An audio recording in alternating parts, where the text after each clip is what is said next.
Settimana esaltante per i calciatori sardi che in questa settimana hanno vissuto una grande giornata a partire dalla Serie A dove il gol di Mancosu nella gara contro il Napoli, ma soprattutto la presenza in campo anche di Vigolito e De Iola, tutti nella stessa partita, hanno dato onore al calcio sardo 3-2 sul campo partenopeo con un grandissimo gol di Marco Mancosu che tra poco vedremo con il commento con il gol sudamericano molto suggestivo, magari un giorno riusciremo a farlo insieme. Per quanto riguarda invece le altre presenze, in Sampdoria Torino c'era in Torino Sampdoria c'era il confronto tra Sirigu da una parte, grande crisi il momento che sta attraversando il portiere Granata, contro Murru che ha vinto 3-1 con la squadra di Ranieri, quindi due sardi in campo nella stessa partita. Barella ha giocato invece il derby, ma Barella ormai è offerto, è promesso alla nazionale italiana, così come Sirigu, e come abbiamo detto per quanto riguarda il calcio di Serie A i giocatori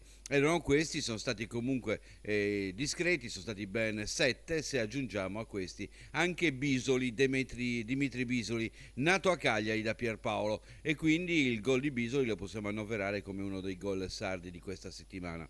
Pertanto andando poi a completare con la Serie B, in Serie B c'è stato il gol di Marras che ha realizzato gol e assist con Livorno, ma Marras non è nato in Sardegna e in questo periodo sembra non essere particolarmente interessato dal richiamo dell'isola, quindi lo trascuriamo da questo punto di vista. Andando a vedere invece gli altri che hanno giocato, ci sono Burrai, Antonio Caracciolo che ha difeso la difesa della porta del Pisa, non da portiere ma da difensore, Idda con il Cosenza, Idda che ha affrontato Sau in Cosenza Benevento, ha vinto il Benevento per 1-0. Burrai invece ha giocato con Pordenone e Livorno, laddove ha segnato Marras, 2-2 il risultato finale. Andiamo a vedere quella che è la formazione della settimana per quanto riguarda la massima serie, soprattutto la Serie B. Vigolito è il portiere, Idda, Del Fabbro, Caracciolo e Murru. Del Fabbro che ha giocato col Kilmarnock, vedremo tra poco anche uno dei suoi gol in questa avventura scozzese da parte del giocatore. Abbiamo detto Idda, Del Fabbro, Caracciolo e Murru in difesa, un centrocampo ricchissimo con Bisoli, De Iola, Burrai e Marco Mancosu. In attacco abbiamo messo invece la coppia Ragazzu-Sau, anche se Ragazzu non ha giocato. Quindi andiamo a vedere questi gol che vi abbiamo promesso. Prima il gol di Mancosu con commento sudamericano e poi il gol invece di Del Fabbro, uno dei gol in Scozia di Del Fabbro dove sta facendo un grande campionato, commento invece all'inglese. Gallà, Ivas, se viene il remate, l'angolo del gol!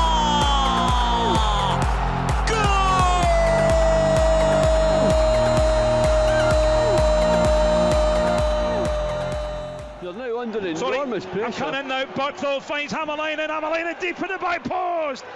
Del Fabbro gets there. Stephen O'Donnell, ball to goal! It's a goal!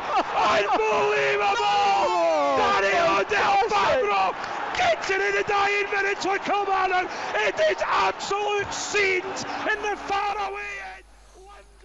E passiamo in Serie C, dove c'è stata finalmente la vittoria dell'Olbia, un solo giocatore sardo assegnato in tutti i gironi, ma è un giocatore importantissimo, si tratta di Andrea Cocco che ha trovato il gol finalmente per l'Olbia, l'ha portata al successo, si è conquistato anche la punizione che ha portato sul pari la squadra dei bianchi, che ha fornito tantissimi giocatori questa settimana a quelli che sono gli attivisti professionisti della nazionale sarda, i possibili papabili, Aresti, Pisano e Pennington, ma anche Pizzalis che è entrato nel secondo tempo. Tra gli altri D'Ametto che ha giocato con la Pistoiese, Mesina con l'Arezzo, Muroni col Modena, Puggioni con la Vispesaro, Giorico con la Triestina, Sestu col Piacenza, Dettori col Potenza insieme ad Emerson, quindi Laribi con il Bari, Izzillo con l'Avellino e Bombaggi con il Teramo. E siamo alla Serie D, una Serie D dove non sono mancati i gol dei nostri. Partiremo con la doppietta di Ladu con i Lanusei, stiamo già vedendo le immagini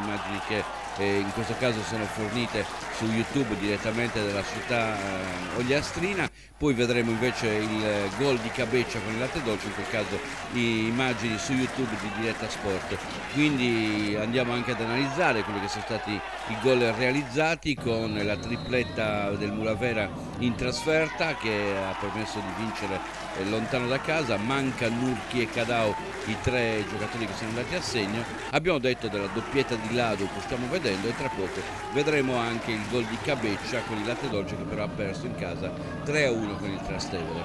Un'ultima annotazione mentre vediamo i gol che abbiamo appena citato, riguardante un giocatore che sta nella Castellanese e che in 9 partite ha fatto il suo 10° gol. Si chiama Mario Chessa, è di Sassari, gioca anche lui in Serie D, chissà non sia un nuovo papabile per la nostra nazionale. È nato il 22 di febbraio del 1993, un giocatore che sta distinguendo anche lui nella Serie D in un girone diverso dalle nostre squadre che stanno nel girone G.